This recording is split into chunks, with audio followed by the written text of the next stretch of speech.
सद्गुरु नमस्कारम। आपने अपने पिछले सत्संग में कहा था कि 30% बीमारियां शरीर की होती हैं और बाकी मन से पैदा होती हैं। मैं बस जानना चाहता हूं कि अगर हमें कोई बीमारी होती है तो हम ये कैसे पता लगाएंगे कि इसे मन ने पैदा किया है या ये शरीर की है। और अगर ये साइकोसोमैटिक या मनोदैहिक प्रकृति की है तो इसके पीछे किस तरह की भावनाओं और विचारों का हाथ होता है। हम कैसे इसका पता लगाएं और अगर हो सके तो इसे कैसे ठीक करें। धन्यवाद। मान लीजिए कि आपका दायां हाथ अजीब हरकतें करता है, आपको मारता है, आंखों को कोचता है। आपको बीमारी है या नहीं? है ना? निश्चित रूप से है। आपका मन बिल्कुल यही कर रहा है ना? ये जागता है, इधर उधर जाता है, आपको चोट पहुंचाता है, आपको रुलाता है, आपको दुख देता है। आपको बीमारी है या नहीं? अगर आपका हाथ आपको कोंच रहा है, मार रहा है, पीट रहा है, तो निश्चित रूप से आप बीमार हैं, है ना?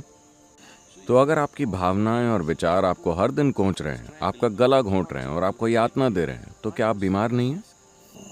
तो चूंकि ये बीमारी जारी है, ये कई तरीकों से भौतिक शरीर में जाहिर होगी। हर विचार, मन के स्तर पर होने वाला हर स्पंदन, आप कैसे स्पंदन पैदा करते हैं, उसके अनुसार पूरी केमिस्ट्री में बदलाव आ रहा है। ये सब नापा जा चुका है। अभी अगर आप शेर के बारे में सोचें, आपकी केमिस्ट्री एक तरह की हो जाती है, रासायनिक बदलाव आते हैं। आप फूलों के बारे में सोचिए, एक दूसरी तरह का रासायनिक बदलाव होता है। इसे नापा जा चुका है। तो हर विचार के साथ अगर पूरी केमिस्ट्री बदलाव से गुजरती है, अगर आपका मन ऐसी हालत में है, तो आप जानते हैं कि आप किस तरह का सूप तैयार कर रहे हैं। आप एक घटिया सूप हैं। सिर्फ घटिया ही नहीं, जहरीला भी। अगर आप इस जहरीले सूप में हर दिन डूबे रहते हैं, तो खुशहाली कैसे मिलेगी? ये वैसे नहीं आएगी। इस दुनिया में आज इस चीज पर हमारा इतना ज्यादा नियंत्रण नहीं है कि हम क्या खाते हैं, क्या पीते हैं, क्या सांस में लेते हैं। सब कुछ थोड़ा जहरीला हो गया है। आधुनिक समाज मानने लगे हैं कि बीमारी और विकार एक प्राकृतिक प्रक्रिया है, जो एक गंभीर गलती है। प्राचीन सभ्यताओं ने हमेशा बीमारी को एक गलत चीज की तरह देखा। एक इंसान को ऐसा नहीं होना चाहिए। एक इंसान को बीमारी की किसी भी हालत में नहीं होना चाहिए, क्योंकि बीमारी यानी बुनियादी तौर पर कुछ गलत है। लेकिन आधुनिक समाज मानने लगा है कि ये सामान्य है, क्योंकि ऐसा एक पूरा उद्योग है जो आपकी वजह से फल फूल रहा है। बहुत बड़ा उद्योग। इस धरती पर दूसरा सबसे बड़ा उद्योग है दवाइयों का। अगर इस दुनिया में दवाइयों का उद्योग दूसरा बड़ा उद्योग है, यानी कि घटिया सूप की भरमार है। आपको हर दिन इसमें कुछ ना कुछ डालना होता है ताकि नहीं, अगर आप चाहें तो हम इसे बड़े शानदार सूप में बदल सकते हैं।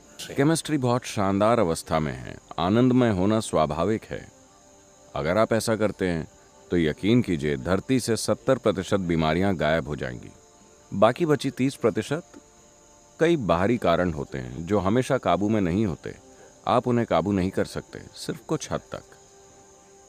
तो अगर आप लगातार अपने भीतर बुरी केमिस्ट्री पैदा कर रहे हैं, तो आपके भीतर के जीवन को कैसे पता चलेगा कि आप खुशहाली चाह रहे हैं? कैसे?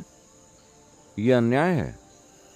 आपके भीतर का जीवन सोचता है इसे बीमारियां पसंद हैं, और वो आपको दे देता है। अगर आप अपने सिस्टम को जहरीला बना रहे हैं भीतर से, जिसके लिए ठोस सबूत मौजूद है कि हर विचार और भावना के साथ आपके शरीर की रासायनिक संरचना बदल रही है, अगर आप अपने भीतर जहर पैदा कर रहे हैं और आप अच्छे से जीना चाहते हैं, ये कैसे होगा?